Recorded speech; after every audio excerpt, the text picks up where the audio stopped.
ଭବାନୀପାଟଣା ପୌର ପରିଷଦ ଅନ୍ତର୍ଗତ ସମସ୍ତ ରାସ୍ତା ପାର୍ଶ୍ୱ ଦୋକାନୀ ଓ କ୍ଷୁଦ୍ର ବ୍ୟବସାୟୀମାନଙ୍କୁ ସୂଚିତ କରାଯାଉଅଛି ଯେ ରାସ୍ତା ପାର୍ଶ୍ୱ ଦୋକାନୀ ଏବଂ କ୍ଷୁଦ୍ର ବ୍ୟବସାୟୀମାନଙ୍କୁ ଆର୍ଥିକ ସହାୟତା ପ୍ରଦାନ କରି ସେମାନଙ୍କ ବ୍ୟବସାୟକୁ ଗତିଶୀଳ କରିବା ଉଦ୍ଦେଶ୍ୟରେ ଭାରତ ସରକାର ପିଏମ୍ ସ୍ୱନିଧି ଯୋଜନା ଆରମ୍ଭ କରିଛନ୍ତି।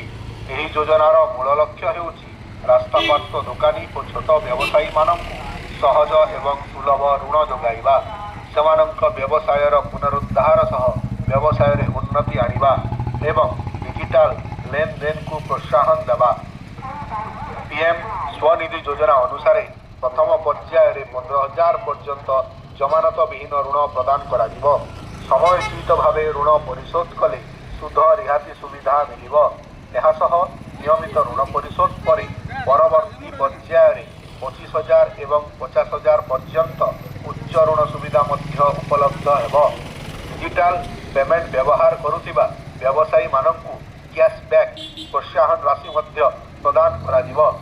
ସମସ୍ତ ପଞ୍ଜୀକୃତ ରାସ୍ତା ପାର୍ଶ୍ୱ ଦୋକାନୀ, ରାସ୍ତା ପାର୍ଶ୍ୱ ଫଳ ଓ ପନିପରିବା ଦୋକାନୀ, ଠେଲାଗାଡ଼ି ବ୍ୟବସାୟୀ, ଚା ଦୋକାନ ଓ ଖାଦ୍ୟ ଷ୍ଟଲ୍ ଭଳି ବ୍ୟବସାୟୀମାନେ ଏହି ଯୋଜନା ପାଇଁ ଯୋଗ୍ୟ।